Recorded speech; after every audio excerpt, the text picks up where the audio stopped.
El Garmin Mountain Festival dona el tret de sortida aquest divendres a la Vall de Boí i es preveu que hi assisteixin unes 7.000 persones, atretes per un programa d'activitats que té les curses de muntanya com a element principal.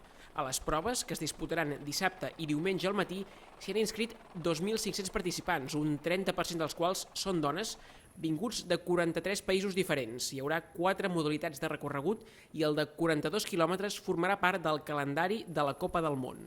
Com a epicentre són les curses, que n'hi ha una de 12, una de 24, una de 42, que és Copa del Món, i una de 55, a més de les infantils, i després es complementen amb una sèrie d'activitats com es fan sessions de ioga, tallers d'orientació, vies ferrades, rafting, barranquisme, inaugurarem també un pump track infantil.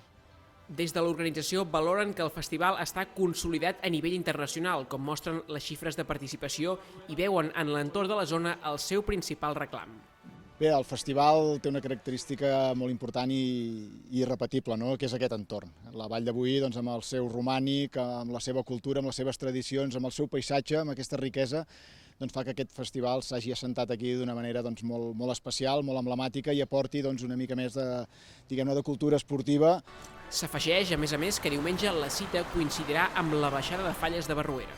L'edició d'aquest any del festival vol retre homenatge a l'exalcalde de la Vall, Joan Peralada, i al fundador de BUF, Joan Rojas, que van ser dos dels impulsors de l'esdeveniment.